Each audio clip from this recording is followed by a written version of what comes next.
Good afternoon, folks. Glad to see you all here, and I know all the publicity for this lecture said that I was doing the lecture on the cataloging project today. That is not exactly the case. The reason for that is that the two people who will be doing the talking are the people who are doing the cataloging work, and they know far more than I do about how to explain it. Barbara Strauss is here as our project manager for our catalog conversion project. Barbara has been working in Moravian music and in cataloging Moravian music since she did her master's thesis on the catalog of music performed in Nazareth, Pennsylvania in the late 18th, early 19th century. She worked with our original catalogers, and she will tell us some stories there. Dave Blum has a master's in church music and has been working with Moravian music for, forever. He's been editing for us. He has, Dave did the concordance to the Moravian Book of Worship. He was a terrific research assistant on the companion to the Moravian Book of Worship. Has been editing music for, I know, 8 or 10 years, and we're just delighted to have Dave working here on the cataloging project as well. So I'm going to turn it over to these two who know what's going on, and then I will sit down. So thank you for being here. Good morning. I am thrilled to be here for a lot of different reasons. But we have a story to tell this morning. With the start of this new cataloging project, we are indeed picking up where other people left off. We'd like to share with you a glimpse of the significant and extraordinary work that has been done in the last 58 years, and what we are doing now to bring these collections to life. We'll do a brief review of a timeline of the major cataloging projects since the early 1960s. So let's go forward, and at the end you get the sneak peek of the new catalog. Who is the lady? This is Frances Cumnock. Okay. Yes. We couldn't think of it. Okay. Just ask any questions because I'm new down here and I don't know what you know. So, organizing collections has always been a priority and a challenge since the Moravian Music Foundation was formed. And there were books, manuscript collections, published editions, music festival materials, research materials, audios, and everything. There was a lot to organize. And all kinds of boxes. And all, yes, yes. We're going to do the short version about the cataloging projects. In the earliest years, this is late 50s, 60s, it was about identifying, defining, and gathering materials. Originally, the foundation was located with the Southern Province Archives in their old building, and I imagine it was just cramped. For example, in the fall of 1960, the foundation acquired the Irving Loewen's Musical Americana collection, which is thousands of early American tune books. There was not much space in that shared facility, and the addition of several thousand of these tune books was a real challenge. In the summer of 1961, Ms. Lily Paters provided a generous grant to develop a research library of books, music, and recordings. And there's a lovely quote from her. "I wish to make this a jewel among small libraries limited to research in music." It was Miss Lily. Does anybody know who the people are? Nola. Say, John and Mary Jane Whalen? John and Mary Jane Whalen.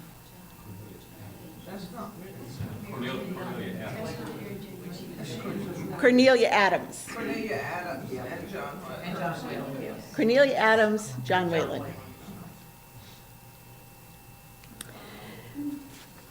In the winter of 1961, Marilyn Gombashi was the first musicologist librarian to be hired to work with the collections. And this is Marilyn. and Marion Johns, and Carl Kroger. And Marilyn began working on what ended up as the catalog of the Johannes Herbst collection. She cataloged in the library, the Pater Library, and worked on cataloging manuscripts in Pennsylvania and North Carolina archives. Now, early on, there were attempts at doing inventory lists in various ways, but it was a challenge because there was so much stuff. As I said, the early years were filled with discoveries, acquisitions, and the gifts of manuscripts, books, and collections. In one of the bulletins, they usually announced the most recent gifts to the library and to the archive. At one point, they announced that they had 2,500 volumes added to the library and over 5,000 early editions and manuscripts. But there was a realization that the mission of the Moravian Music Foundation was twofold: to provide service to congregations and, in the words of Donald McCorkle, a greater need for service in the broadest, non-denominational, non-sectarian sense. So those are two different worlds. In 1968, Francis Comnock became the resident musicologist librarian, and the 1970, after Marilyn Gombashi left, the Herbst catalog was published, and that's the turquoise one over on the table. I hope you have a chance to take a look at it. And work continued on the Bethlehem collections, and the Pater Library was expanding so much they had to get more shelving, which is, a librarian's dream. In the fall of 1969, the foundation received the first of 3 significant matching grants from the National Endowment for the Humanities. This is going to be the mover behind the entire set of cataloging projects through the 70s. In 1971, Dr. Robert John and his graduate students created a computer-generated catalog of that Irving Lowen's tune book collection. And some of you might recognize the early computer format. This was probably done on cards and spun into a big card reader machine and so on. That is still the only catalog we have of that collection. 1970 through 1973, there was an NEH matching grant received for cataloging and projected publication of book catalogs for the Salem Congregation collection and other collections. Now, the book catalogs, the two on the other side, either side of the turquoise ones, are the ones that were generated from this second grant. The grant was called Catalogs of Early American Music Manuscripts Project. It didn't say Moravian music. This was a National Endowment for the Humanities grant, and it had to be put into the historical context. 3 more musicologists were hired. Here's Francis. Robert Steelman and Richard Claypool were in Bethlehem, and Janine Ingram was here in Winston-Salem.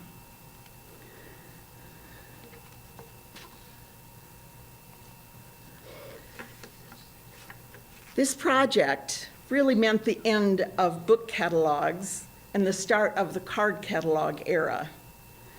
The Salem Congregation and Lidditz Congregation collections were the last book catalogs produced. The catalogers were cataloging manuscripts, but in the process of doing this, they were also writing the history of Moravian music as they went along. In 1976, The NEH cataloging project was extended, through 1978, contingent on matching grants or matching funds. And it can't be said strongly enough how important those matching funds were to making the project go forward. In 1979, Catalogs of Early American Music Manuscripts project was completed. They produced card catalogs for over 10,000 early American publications and manuscripts, some 53,000 cards, and 3 book catalogs. That's a huge accomplishment. There were 2 location-based catalogs. They were located in the Northern and Southern Province archives. So to kind of get your head around this, in summary, between 1969 and 1979, the cataloging project was funded by 3 NEH matching grants. That's over $400,000 plus matching funds. And among the large donors were the Z. Smith Reynolds Foundation and the Mary Reynolds Babcock Foundation. Originally, 2 complete union catalogs were planned, one for the Northern Archives, one for the Southern Archives, but money and time expired before that goal was accomplished. During Dr. Boringer's directorship, part of the card catalog was moved from Bethlehem to Winston-Salem. The cards from the 2 locations were integrated into 1 catalog. The status quo since early 1980s was that each archive had an incomplete catalog of the music collections. In the spring 1997 issue of the Moravian Music Journal, Dr. Knaus wrote in her article, "A cataloger's work is never done." She said, and this is a quote, "Why are we still using cards? Are we never going to computerize this catalog?" I bet those were my questions. I don't know, but I'll bet it might have been. Her response is, "We certainly hope so, but this probably would not be possible for several years. And the collections need to be fully accessible before that. Also, the proper cataloging done now will greatly aid the conversion to electronic data records when we have the funding, the staff, and the know-how."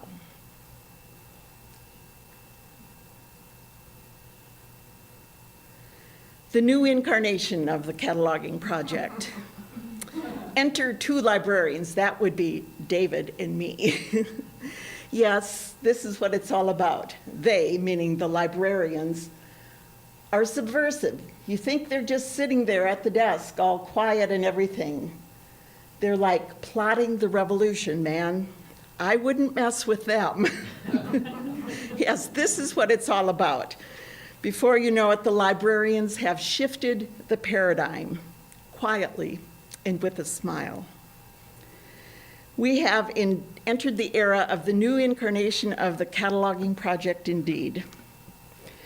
During a strategic planning session, I think about 15 years ago, the foundation trustees began the process of automating the organization with ideas like email, internet access, software for fundraising, and automating the catalog, of course. It's taken some years, but here we are embarking on this excellent adventure. Let's explore what is happening today. David.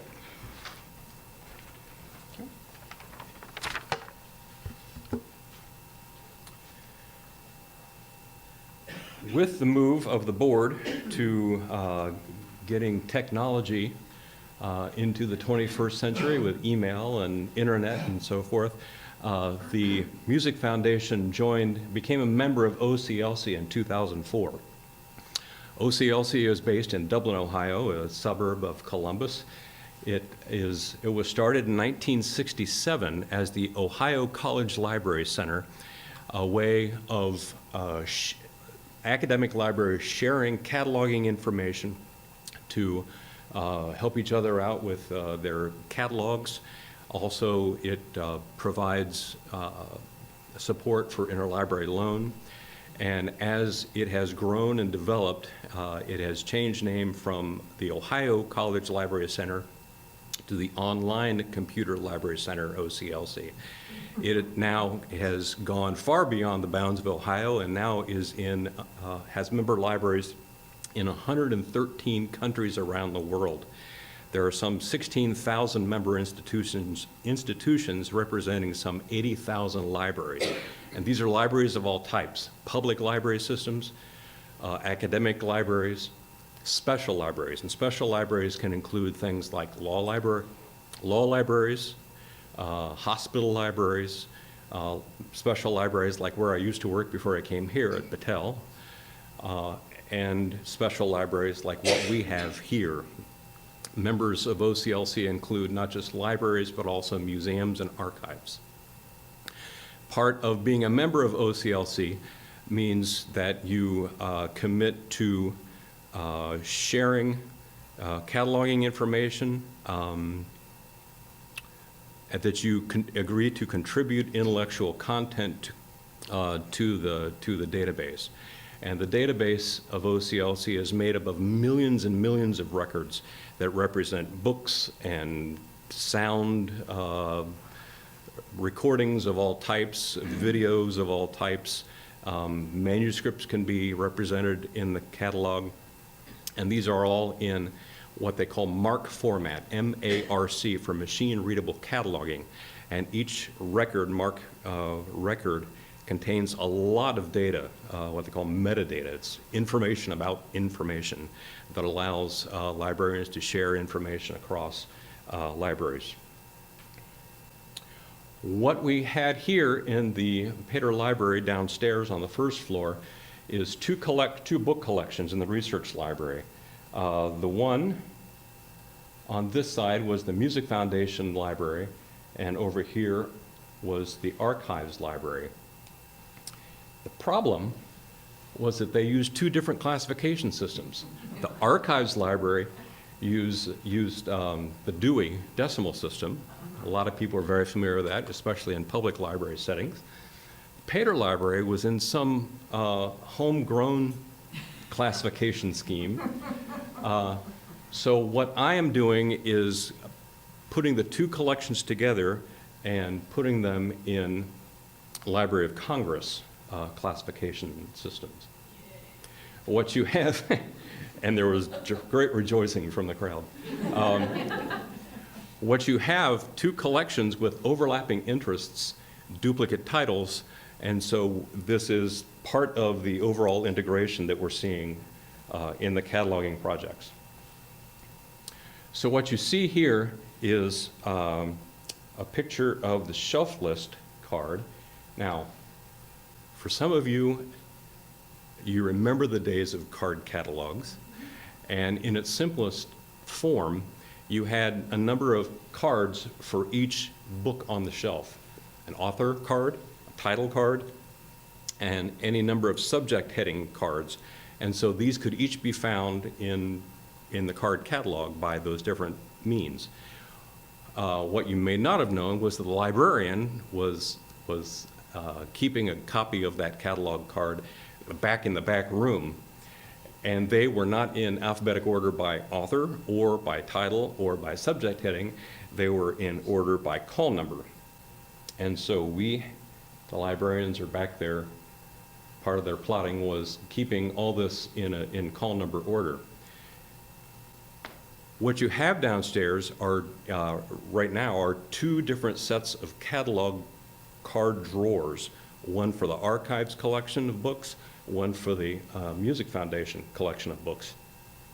And to find a book now that it's in Library of Congress, you have to come find me, because yes, on more than one occasion I'll hear coming down the aisle the voice of Richard saying, "Oh, David, I need to find a book." So the shelf list is now kind of serving as a Rosetta Stone, if you will, of library classification. Another project I'll be involved in is cataloging the modern editions of our anthems. And this builds on a database that I've already created in a couple of years before I came down here. Created an access database of all the editions that have been published through all the different publishers over 50-plus years. Abington, AR Edition, Boozy and Hawkes, Broad, Carl Fisher, H.W. Gray, Hinshaw, and now our own Morning Star series.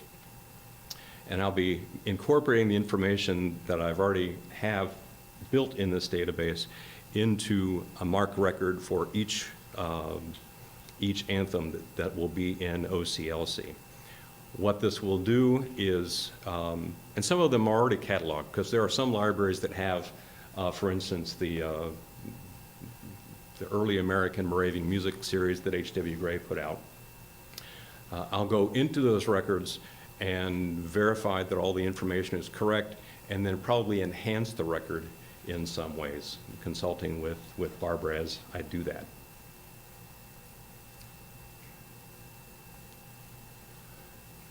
What we're doing is bringing these card catalogs and these book catalogs into one integrated online catalog, whether it's the book collections, whether it's the manuscripts, whether it's our sound recordings collection downstairs in the vault. All these things will be searchable in one place. What we see here on this slide are pictures of two of the book catalogs, the Lidditz and the Salem catalogs, and they're open to the entry for J.F. Pater's Singet ihr Himmel, which we know as Sing, O Ye Heavens. And you see a brief description of how it looks so far in the online catalog. Now, what brings all these things together, whether it's the H.W. Gray series from 1954 or John Sinclair's edition from, well, about 2010, or audio recordings of this on the Sing, O Ye Heavens CD, or the Columbia recording from back in the 1960s, which, by the way, was my introduction to Moravian music. I found this in my public library, and that's how I was introduced to Moravian music. What brings all these things together is a uniform title, Singet ihr Himmel. So if, for example, when John Sinclair had edited his new edition, if he had, for whatever reason, not called it Sing, O Ye Heavens, but Sing Out Ye Heavens, they're all linked to the original German title, Singet ihr Himmel. And so all these things will be findable if you were to search on the original German. So regardless of the manifestation, each item is represented by a record, which is brought together through that uniform title. So you see a copy of the name of the CD as well as the anthem which is on it, and then here on the record, Singet ihr Himmel, Sing, O Ye Heavens. So that's what we're doing, and now Barbara is going to talk about how it is happening.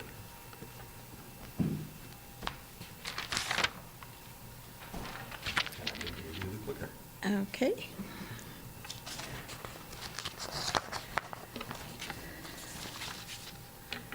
Let me get caught up here.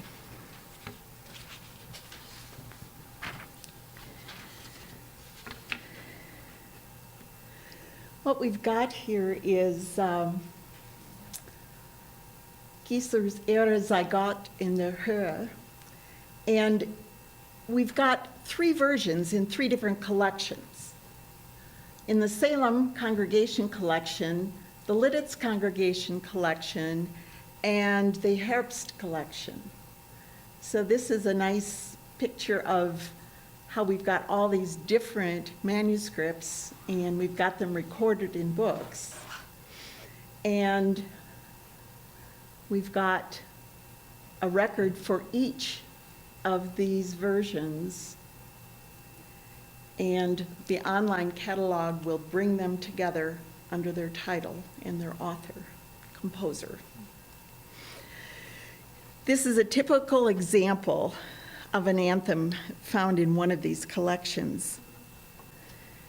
And each of the entries will have its own record, so there are thousands of these records that need to be brought together.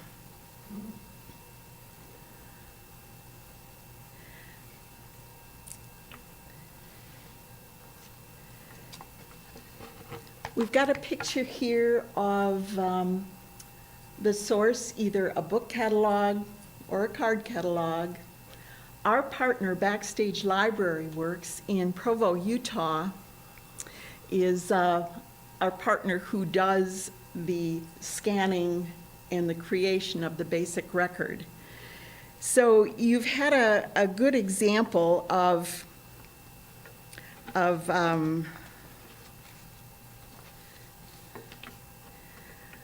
what we're doing. And I want to talk a little bit about how we're going to do this.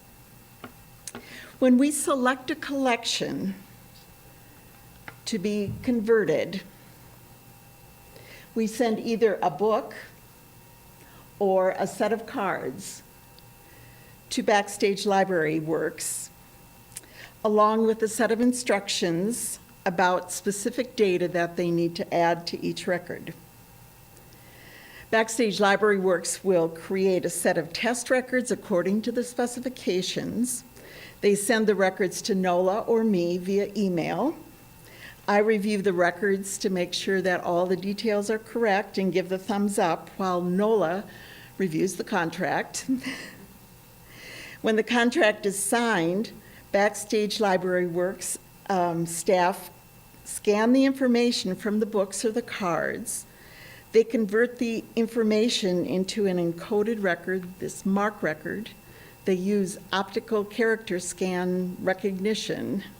So OCR changes the picture into letters, and then they have software programs that interprets this form that looks like a library card to me, and it says, this is the author, this is the title, that's the call number, and so on. And then the last thing that the staff at Backstage does is add some of this additional data, and only geeks know what all that means. So these records are loaded into OCLC in amongst the more than 1 billion bibliographic records in that database. They call me or send me a message saying they're ready, and I go in and look at each record, and I begin to add value to those records by linking alternate and variant titles, by adding subject headings like this is Holy Week music, this is Christmas music, or this is marked somewhere on the card that it was sung on August 13th, 1797. So I would add a subject heading for August 13th Festival. And sometimes there are related sources. For example, there will be a note that says Chorale Art 129. Now this is kind of abbreviation, shortcut, but the Gregor Choralbuch is the source for those citations. So I will add a searchable heading for that chorale book, that art number, and the title, so that researchers have a chance of finding more of this information. These original pieces of information are on the original manuscripts and are recorded from the notes, although they're usually in abbreviations. By adding links and sources, the information and collections become more accessible to researchers. What we're doing is essentially creating a three-dimensional model for these music collections. You see in the book and on the cards, it's really kind of two-dimensional. It will say, see this alternate text below, or see the variant text, and it'll give the text, then you go to the index, you look it up, find out what page it's on, and you go back and look at it. Now, each of these variants has its own record, and they're linked together. So we're linking in kind of a three-dimensional way, variant titles, the same piece in different collections, north and south, and sources for the original music. For example, well, let's see. All of this linking demonstrates that the Moravians were masters at what we call contrafactum. And in vocal music, contrafactum is the substitution of one text for another without substantial changes to the music. For example, they liked Mozart's Ave Verum, and so they just wrote a new text to it, and it sings so beautifully. Often they would change a pronoun to personalize the text, such as Gott liebe mich, or Gott liebe er, or Gott liebe uns, and make that I-thou connection that is so familiar to the Moravians, the personal connection to the Savior. These are the kinds of details that we're able to tease out of the records. This may be the last time that some of these records are touched by a human hand once they're in an automated form. I would like to reflect now on the consistency of goals for the cataloging project from the early days on. Right at the top of the list, this is from 1963, that's 52 years ago. 52 years ago, to catalog all music in the Moravian Archives collections in Winston-Salem and Bethlehem, and to publish this massive catalog. Well, the days of the book catalog and the card catalog are over, but the online catalog is there. And it goes on to how we're going to use that information. And I'll let you look at that in the online version. Oops.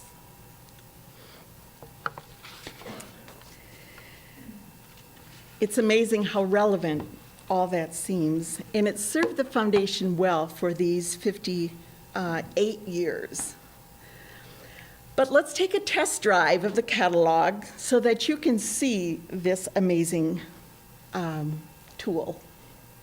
Dave's going to bring it up. We haven't shown this in public before. We haven't announced it because it's not finished yet. We're still building parts of it. Perhaps later this summer we'll be able to make a public announcement about it, and it doesn't have a name yet. It is called, the product name is called WorldCat Discovery, and Discovery is used because it helps users to discover things owned by the foundation and items of interest far beyond our holdings.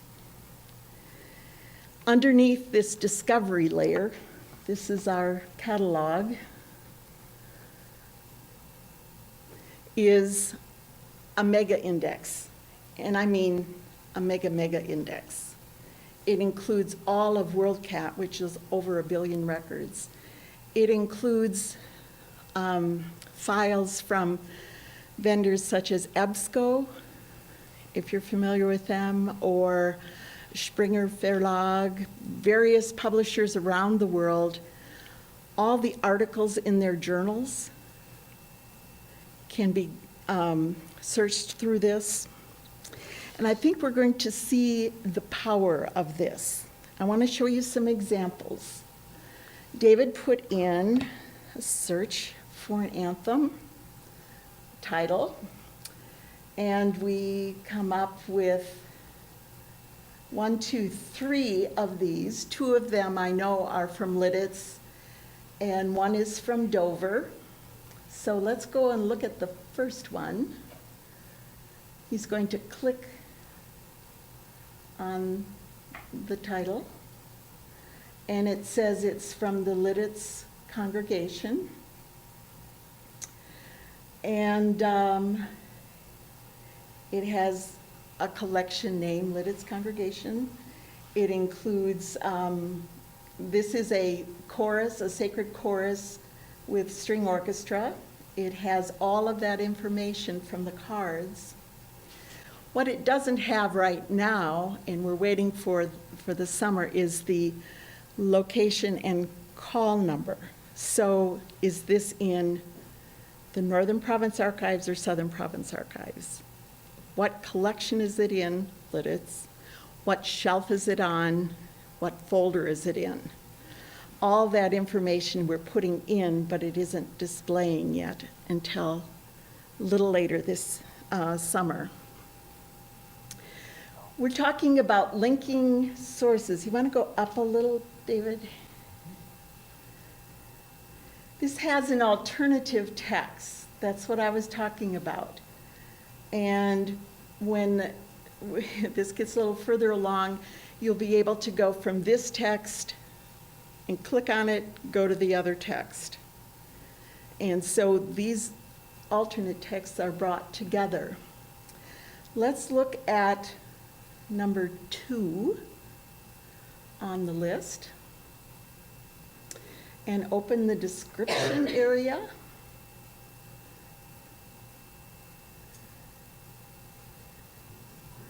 Now, it happens that Erdmuta Frank did a lot of work on biblical sources for some of these anthems, and this is what she found. This happens to be the Dover version of this anthem.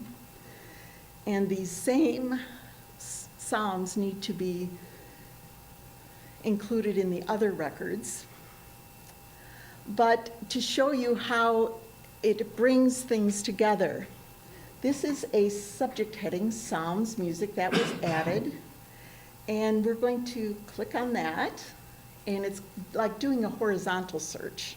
I want to find the Psalms that are set in the Moravian Music Foundation collection. And then we're going to scroll down a little bit. There are different filters. And I'm interested in the filter that says David Moritz Michael wrote, evidently, 12 things that included Psalms, or based on the Psalms somehow. And you see this list. We could have never done this kind of search before.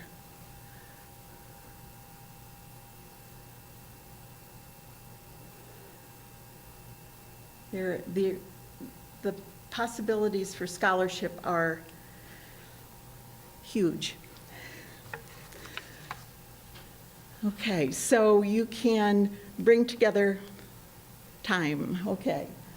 I'm going to show you another feature, and if we go up, What you want to do? I want A to Z list.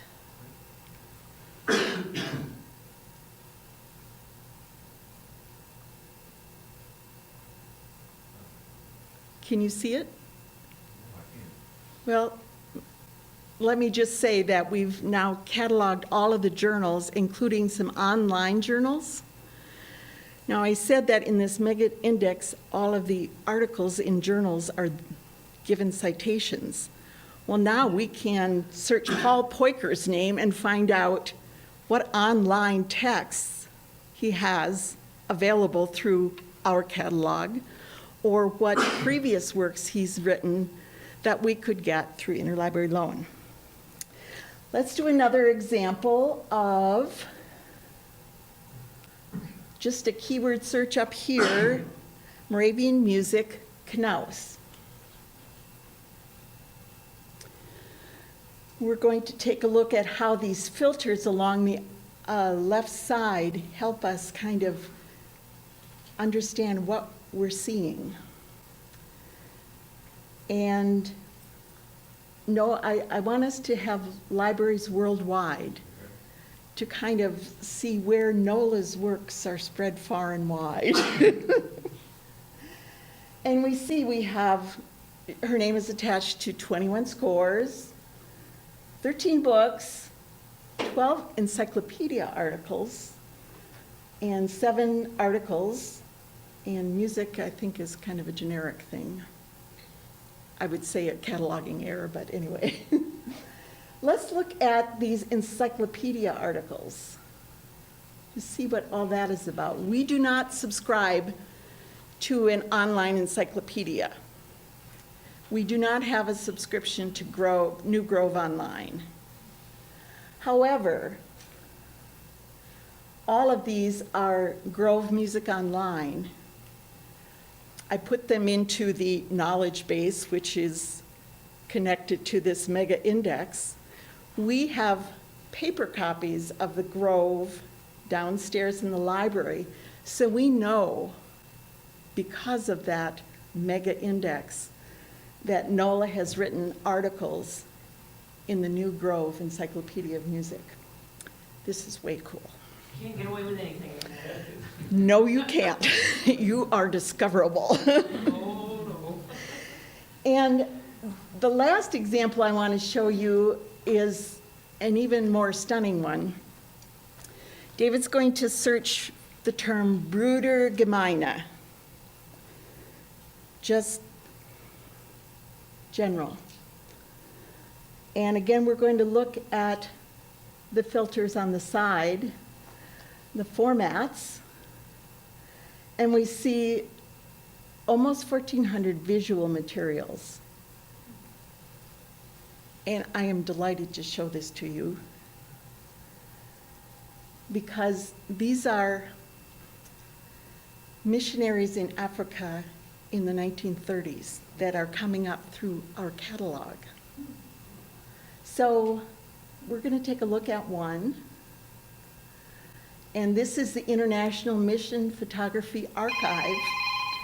Ooh, no, stop. Tanzania calls, right. Here's women shaving their heads. And if we scroll down, there's a description, and we see that Brother Schnabel was a missionary in the Herrenhuter Brudergemeine. And if we scroll down a little further, we see that these are from the Herrenhut archives.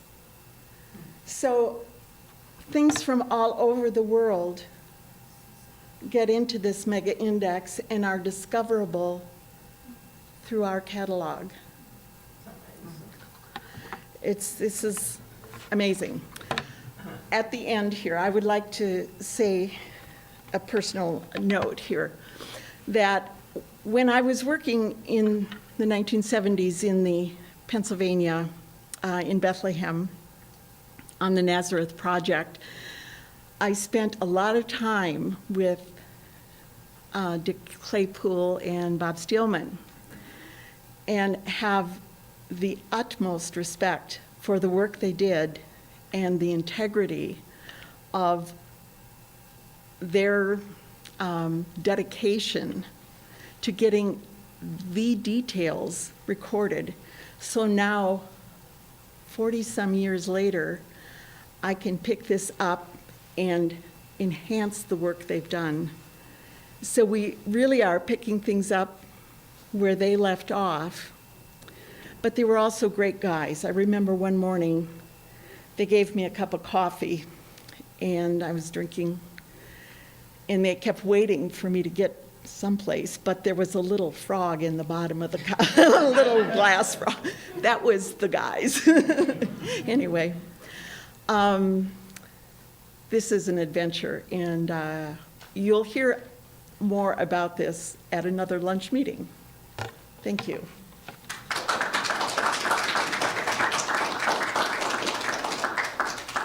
you, Barbara and David. We're anticipating completing this project within 2 or 3 years, we hope. We've received a significant amount of the funding we need for it. We will be seeking more funding and probably more help. But anyway, it's a very exciting project for us. I see it as a long-term game changer for the Music Foundation. Because before, if you wanted to know what we had, you had to come here and let your fingers do the walking through the card catalog. What I anticipate now is people all over the world beginning to email and call and come in saying, I want to see this Hoffman symphony that you've got. Gee, I want to know more about this string quartet. So I see it as us getting visible in a way that we never have before, and in a way that this music, that this collection merits. It is putting us on the scholarly scene where we need to be. So you'll hear more about it.